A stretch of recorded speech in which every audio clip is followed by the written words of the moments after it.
Hartlike goeiemôre, dit is maandagoggend, is die 18de Mei, die jaar 2026. My naam is Dani Gerber, opgewonde, Jesus Christus is koning, hy is die Here en daar's niemand soos hy nie, halleluja. Ek glo en vertrou jy het 'n awesome romende naweek gehad, tyd met God gespandeer, in die huis van die Here gewees en meer van hom te kon leer, halleluja.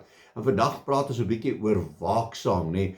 God se woord leer ons waak en bid altyd deur, nee. Wees op jou hoede, wil ek sê.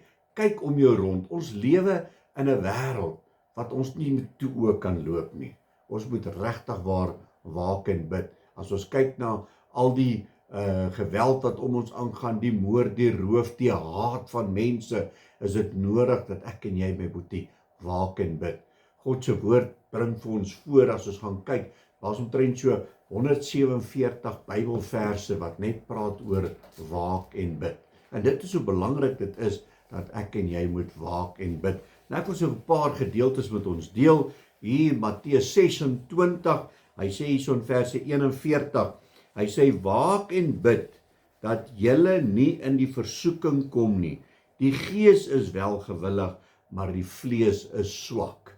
Hoeveel keer bid ek en jy nie, dan waag en vra ons vir die Here, Here, sit 'n wag voor my mond, bewaak my van enige onheil, en as jy jouself kry, dan het dit uitgekom, dan jy het gedoen en goed. Die woord sê hierso van, waak en bid, dat julle nie in versoeking kom nie.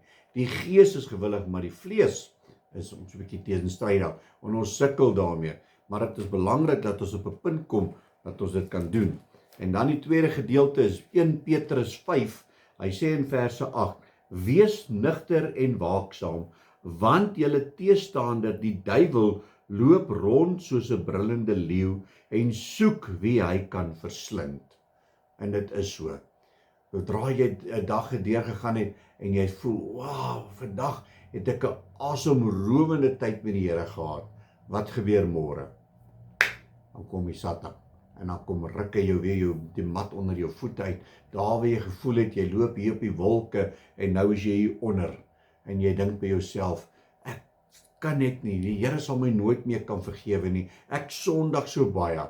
Waak en bid. Die woord sê vir ons, weerstaan die duiwel en hy sal van jou af wegvlug. Maar ek en jy moet in die teenwoordigheid van die Almagtige beweeg. En ons moet aanhou bid. En as 'n struikeling kom, dan staan ons op. Ons skud ons af.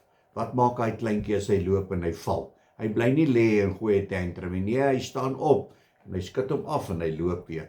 En dis hoe ek en jy as kind van die Here moet maak.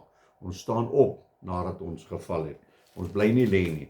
Okay, en dan die gedeelte wat die belangrikste is, wat ek en jy moet doen, is in Spreuke 4, hy sê van verse 23, bewaak jou hart meer as alles wat bewaar moet word, want daaruit is die oorspronge van die lewe. Verwyder van jou die valsheid van jou mond, en hou jou ver van die verkeerdheid van lippe.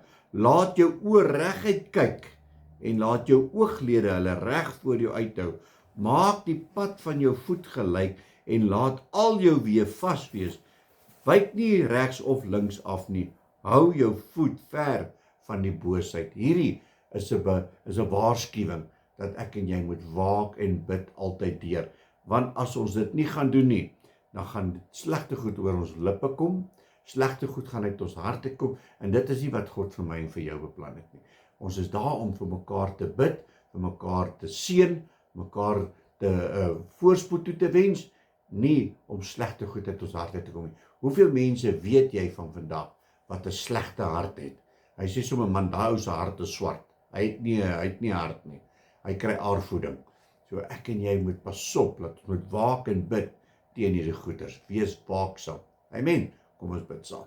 Halleluja, Abba Vader. Here, baie dankie vir vanoggend. Here, dankie vir die woord, Here. Here, dankie dat ons kan waak en bid altyd deur. Here, want ons weet nie wanneer die koms van die Here is nie, dat ons sal waak en bid, dat ons hart sal bewaar, ons mond, ons lippe, ons gedagtes, dat dit nie slegte goed sal dink nie, Here, want dit is nie wat U van ons verwag nie, dit is nie wat U wil hê, wat ons as mens moet doen nie. Lei ons, is my gebed in Jesus mooi naam. Amen en amen. My liewe boetie en sussie in Christus, gaan uit op hierdie maandag, gaan vertel weer eens vir iemand, dat Jesus het jou lief. Julle moet 'n geseënde maandag hê. God bless.